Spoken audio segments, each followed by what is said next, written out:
सरकार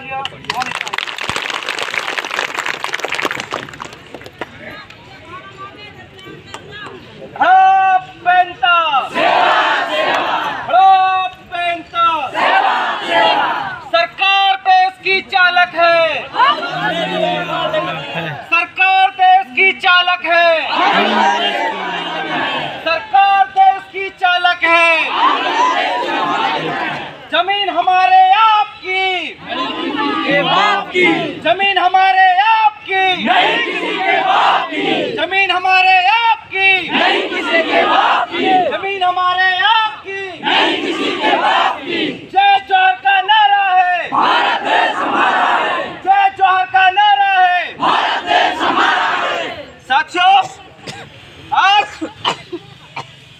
बड़े दुर्भाग्य का विषय है कि आज इस आदिवासी समुदाय की जो इस देश का मालिक है, जो इस देश का शासक है, जो इस देश का वारिस है, उस मालिक की जमीन को हड़पने के लिए सरकार के कुछ चाटुकार लोग हमारी जमीनों को अधिग्रहण कर रहे हैं।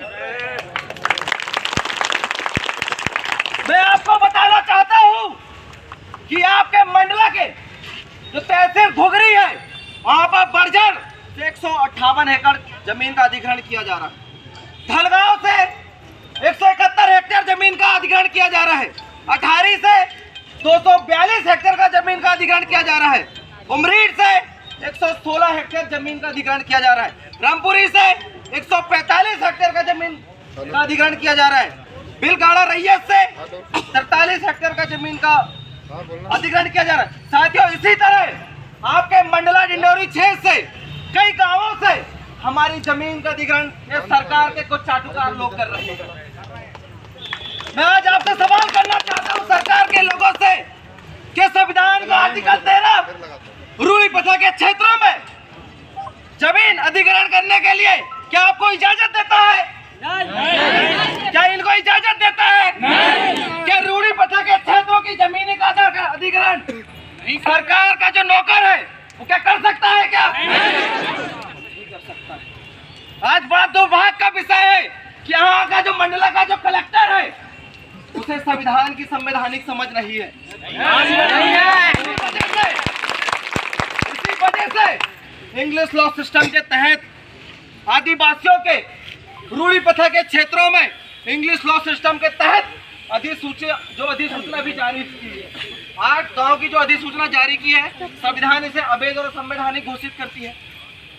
और देश के अंदर अगर कोई व्यक्ति, चाहे वो कलेक्टर हो, चाहे तमाम कोई भी पदाधिकारी हो या कोई प्राधिकरण हो, अगर देश के अंदर असंवैधानिक काम करता है और वो सुप्रीम कोर्ट की अवमानना करता है तो आर्टिकल 141 के तहत वो उच्चतम न्यायालय की अवमानना करता है। और ऐसे असंवैधानिक काम करने वाले के ऊपर देश के अंदर 124A के तहत देशद्रोह का मुकदमा दायर किया जाएगा।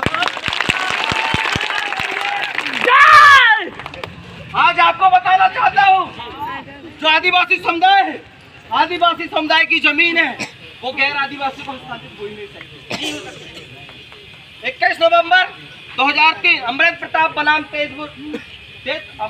प्रताप तेजपुर बहादुर का सुप्रीम कोर्ट का जजमेंट आया हुआ है। उसने बोला है कि आदिवासियों की जो जमीनें हैं वो गैर आदिवासियों को हस्तांतरित हो ही नहीं सकती।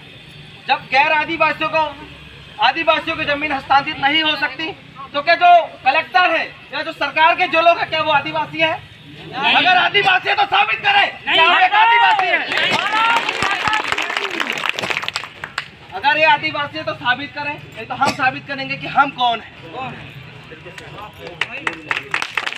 लगातार हम देखते आ रहे हैं, लगातार कई सालों से बड़े बड़े बांधों के नाम पे, बड़े बड़े टाइगर रिजर्व के नाम पे, बड़े बड़े राष्ट्रीय उद्यानों के नाम पे आदिवासियों की जमीन से उनका विस्थापन किया जा रहा है। लगातार हम देखते हैं किस तरीके से आदिवासियों के साथ इस शासन सत्ता के लोग, इस सरकार के लोग हमारे साथ शोषण, अत्याचार, बलात्कार करते हैं। और आज इस सभा के माध्यम से, ये तमाम गणमाना की महाग्राम सभा के माध्यम से यहाँ के कलेक्टर महोदय को ये ग्राम सभा के लोग ये आदेशित करते हैं कि रूढ़ी प्रथा के क्षेत्रों की जमीनों को आप अधिग्रहण नहीं कर सकते हो।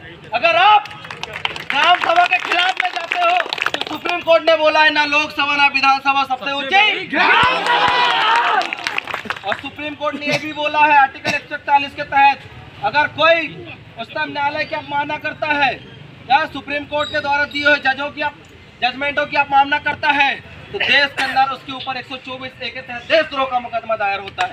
और अगर कलेक्टर महोदय आदिवासियों की जमीन पर अगर अधिग्रहण करते हैं तो आने वाले समय में एक गोंडवाना की महाग्राम सभा कलेक्टर महोदय के ऊपर देशद्रोह लगाएगी। आप तैयार हो?